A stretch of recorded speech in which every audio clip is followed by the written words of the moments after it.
Hello there, and welcome to the Pacific Opera Project's very special announcement via live stream. I'm Andreas Kramer, the host of our Poperacasts and our live streams, and I'm here at a very safe 6 feet distance from our artistic director, Josh Shaw. Now, before we get to the news that we're also excited about, we all just want to say that we hope that everybody is as safe and as healthy as they can be given these circumstances. We're all, of course, aware of what we are going through as a world, and we want to say that we hope that you find some joy and comfort in the news we have today. And for those of you experiencing extra difficulties, know that our thoughts are with you. So without further ado, Mr. Josh Shaw, Artistic Director of POP. What is the big news, my friend? Well, as I'm sure you're aware, we've been trying to figure out how to make opera happen in Los Angeles for months now, whether that be live or digital or whatever we need to do. And I'm so excited to say that we finally found a way to do it. The catch is we can't do it in LA County, so we're going to be our squirrel friends are here with us, so Perfect. Bear with us. We're going to be in Camarillo for 3 shows, 3 whole full productions in November and December.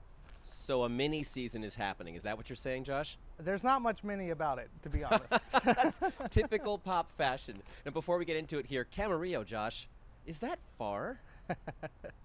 You know, it's all a matter of perspective. I would say if you drive to our shows from Santa Monica or the Pacific Palisades, Camarillo is going to be a blessing for you. For my house, it's an hour in Eagle Rock. Yeah. So, you know, in our COVID traffic, which is it's nothing for LA people, right?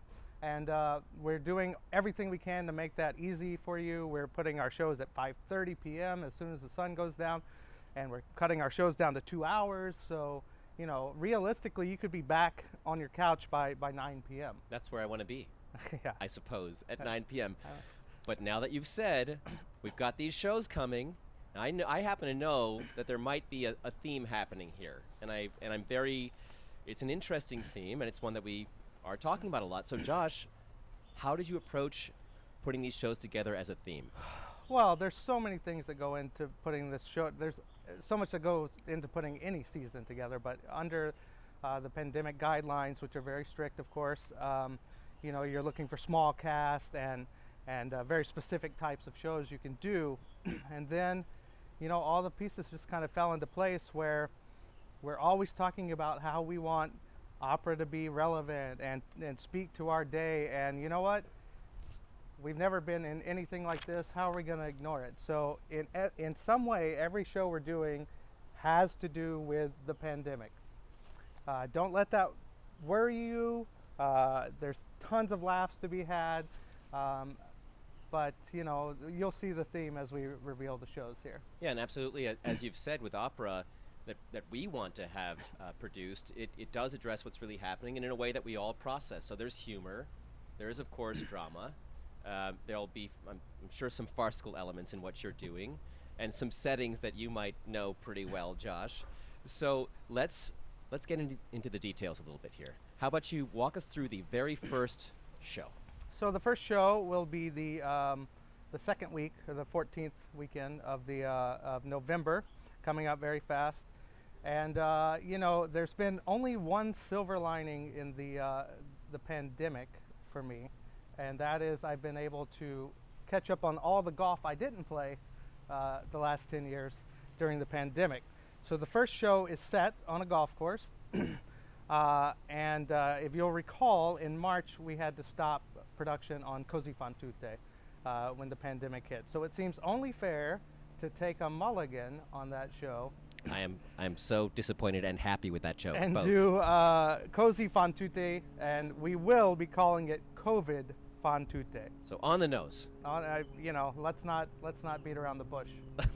And some other golf joke, of course. And you know, it's a new setting. It's in English. I've spent 50-something hours already this week writing a new English libretto, very similar to we've done before with Abduction from the Seraglio or The Magic Flute.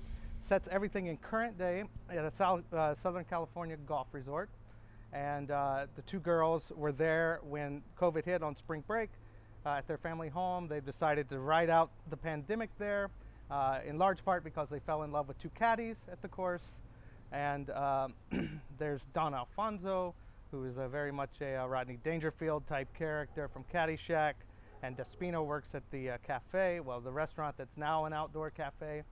Perfect. And so it all kind of falls into place, and things are coming up as I write it right now. So why don't you tell us a little bit about the cast that you have signed on for this? So very excited about the cast, very excited they're willing to do it. I mean, this would be a great cast under normal circumstances. To have it during COVID is even more amazing.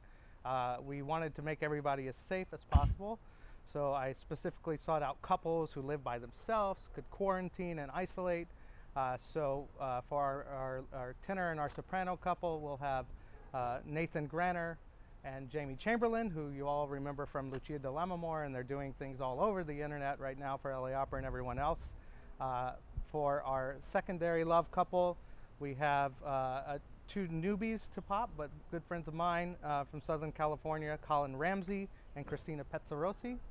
And then for Don Alfonso, a la Rodney Dangerfield, we have E. Scott Levine. No big stretch there. Well, you know, I know him. He'll throw himself into the work. He'll really get that character, the way he moves his tie and all that. I know he's going to get it. And then his longtime partner, Ariel Pistorino, who our audience knows well too, will be Despina. Fantastic. So you talked a little bit about the setting of the actual opera, but before we move to the next two shows, tell us a little bit about the space where these performances are going to happen so our audience knows how this is going to work. So 5 or 6 months ago, you know, the world has changed 20 times since then. Luvi Avendano, who's also a singer for us, came to me and said, Josh, my church in Camarillo, Camarillo United Methodist, is going to start doing drive-in services. You should bring Pop up there eventually to do something. And I said, Luvi, I'm not driving to Camarillo to do opera. You press pause. Fast forward 6 months, and I said, Luvi, I'm coming to Camarillo to do opera. And they've been wonderful already, helping us meet all the safety precautions, and they have all the equipment, and I feel really good about the safety there and the technology. So tell us about the specific setup. How's it going to work? So it's still developing, but we're going to have not only 90 cars a night, so it's still going to be that Pop close experience. You know, if you can imagine 90 cars socially distanced, that's, you know, it's not that huge of a space. And you'll drive in, all contactless, no tickets, your programs on your phone. You can bring as many people in your car as you want that you're safe with. And if you don't want to roll down your window, you don't have to. If you do get out of your car to go to the restroom, of course you have to wear a mask. The shows are going to be 2 hours, no intermission. And like I said, we're trying on the weekends. We're starting at 5:30, so the show will be over by 7:30, 7:45, and you can be back home early. Right, and then how will it work for the music and the visuals? So the sound will come right to your car through your FM radio. So please don't show up with a car that doesn't have an FM radio. That only has AM. I know we like to bring our classic cars and stuff, but bring a boombox if that's what you're going to do, because you will have to stay in your car. And then we will have at least two live cameras on the action. So you'll see the screen, and we have a very high, you'll see the stage. We have a very high stage in mind, so everybody gets a good view, but we'll also have projected 2 live views. Great. And super titles for the English ones. Great. Too. So basically every seat in the house is a good seat in that sense. I think it is. I've been to a couple drive-ins here, movies, and you know, I couldn't believe I paid $50 to see the back of a car, basically. Right. And we are not going to let that happen. No, we won't. That's fantastic. All right, more excitement. Let's get to the second show, Josh. So the second show is exciting because there's actually 2 shows. 3 shows weren't enough. So well, yeah. we're Why wouldn't you just do more, Josh? And they are U.S. premieres, U.S. stage premieres. So during the pandemic, I've spent most of my time looking on the internet, Wikipedia, YouTube, everywhere else, thinking, what can we do digitally or live? What can we do? And one night, a month ago, I landed on a Wikipedia page for one-act operas by Gluck. And I could not believe my eyes when I read a title called La Corona. Yeah. That's my Dorothy Spornak look. When she's like, that's a Golden Girls. And so I Wow. was like, come on. Yeah. And I read it, and it only has 3 sopranos and a mezzo in it. very easy to stage quickly and with social distance if we want to go in that direction. And I just thought, well, I mean, we got to do this, right? And then I read on it more, and it's just very interesting. It was written for the 4 archduchesses of Austria, who are Marie Antoinette's sisters, by the way. And they didn't actually get to perform it, and it wasn't resurrected until 1987 in London. So it's never been staged in the States. It also turns out that opera has a sister opera that was written for the same archduchesses called Il Parnaso Confuso, which is a comedy. And so we're going to do those two together. I mean, this is a big... Is that a U.S. premiere too, that second That'll one? be a U.S. so premiere two too. U.S. premieres. 2 U.S. premieres. You're never going to see these operas again, probably, so come on out. And we'll do it with a little Baroque ensemble. Perfect. And our 4 singers. And I'm not sure on the staging of those yet, but 2 performances of that one the second week. Brilliant, brilliant. Okay, any idea of the cast yet, or are we still working on that? We have cast that. We have 3 names and faces you might recognize. We have Audrey Yoder, who was in our double bill in January, wonderful singer. We have Megan Martin, who was the star of our Barber of Seville a few years ago and was supposed to be in Hercule coming up. And then Tiffany Ho, who you'll all know from Mikado and the award-winning the Tiffany Ho. award-winning Tiffany Ho, who was named LA's best singer So or happy for something her. like She that. was amazing and skeeky. And then a new face to pop, new back to the area, is a great soprano I've been wanting to have with us for a long time, named Jessica Sandage. Fabulous. All right, Josh, what's the closer here? What's the third show? So the third show probably won't come as a huge surprise to anyone.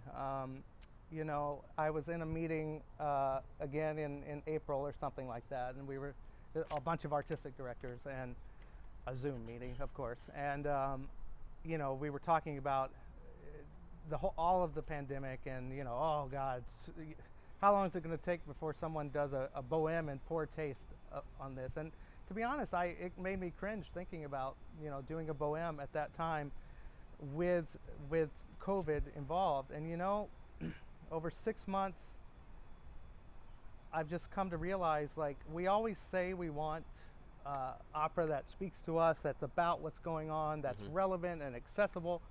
Why in the world would we turn away from this right now? Right. You can't ignore it. Right. If you're ignoring it, you're doing yourself a disservice because you're just not thinking about it. Sure. So we're going to do our hipsters, and we're going to update it slightly. The action will start on Christmas Eve 2019. The first 2 acts. Act 3, we get to April, the pandemic has hit. Wow. And by Act 4, you know, we're where we are in December. Wow. This will be the second weekend of December, 3 performances. You know, and I'm not saying that Mimi dies of coronavirus. Who knows? I haven't gotten that far. Sure. But I'm just saying we would... Well, it's relevant. Why would we ignore it? Yeah, it's relevant. Yeah. And that's part of what we do at Yeah, Pop, is make sure exactly. that we're relevant. Yes, we can be funny and farcical, but we can also say this is really what's happening. That was the spirit of the hipsters in the first place, wasn't Exactly, it? This is really what exactly. people go through. This is exactly what we're all going through. Rent problems, love problems, health problems. And meanwhile, dealing with all of it is sort of meanwhile, Yeah, right? yeah. It's not just the pandemic. It's we all still have to figure out how to live. And I should say that we do, who knows what's going to happen between now and December, but Sure. you know, if this goes off and it happens, we are looking at making this the last hipsters for a while anyway. So if you love that production, you need to come out and see it. Tickets for that will go on a little later than the other tickets. Right. So speaking of tickets, Josh, how can people, first of all, immediately find out the extra details to this, and then what do they need to do to either purchase tickets or make sure that they get to see these shows? So just to recap real quick, the Cozy and the Gluck operas will be happening in the middle of November in Camarillo, and tickets for that go on sale the 14th of this month. And then we'll put the Bohème tickets on sale probably around the time those 2 open, and that is the second weekend of December. You can find all that information on our website that just went live at pacificoperaproject.com. We will be flooding social media with this. We hope to have media from all over the country for this. You know, if you're not super plugged into the opera world, you might not know this is a huge deal. No one else is doing this to this scale. If we can pull it off, it's going to be amazing. Yeah. And we tried. We tried. You know? We yeah, tried. it's brave. I love it. It's very inspiring too. So, Josh, if people have further questions, if they want to know more about how it's going to be set up, etc., how do they reach out to us? You can call us 323-739-6122, or go to our website, or you can email us. You can email me directly, info@pacificoperaproject.com, to find out that stuff. We won't have all the answers right now. Everything changes every day, but I would ask you to mark your calendars for the 14th of the month to buy those tickets. We only have 90 spots per night, so I hope those go very fast. Of course, we're asking a lot of our home base to travel up to Camarillo, but we're going the extra mile, on the extra mile, on the extra mile, to make it fun and safe and easy as can be. You know, I just want to say that Cozy First was very important to me because I wanted us to come back with comedy. So you can come to that, and yes, there's going to be tons of jokes about the pandemic, and I'm staying away from staying completely away from politics, given that it's 2 weeks after the election. But everything else is on the table, but it's going to be in a fun, cathartic way that sometimes you just got to laugh because that's all you can do. Absolutely. So before we go here, Josh, maybe just a last word about what inspired you to choose to try to move ahead this way. If not us, who? That's what I just finally came to.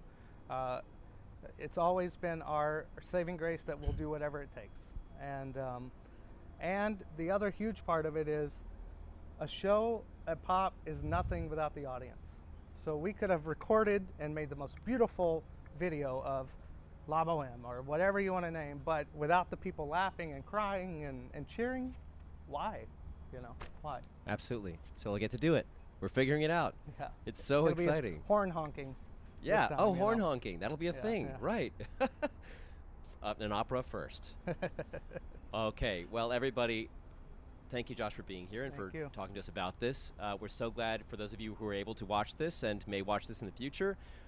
I'm so excited to check it out. I'm so excited for you all to be able to check it out. We wish you once again all the health and safety and comfort in the world that we can give you at this moment, and hopefully these operas bring you an extra ray of fun and catharsis and comfort in your lives. And with that, on behalf of all of us here, I'm Andreas Kramer, and I wish you a good day, a good night, and a great life. We'll see you at the show.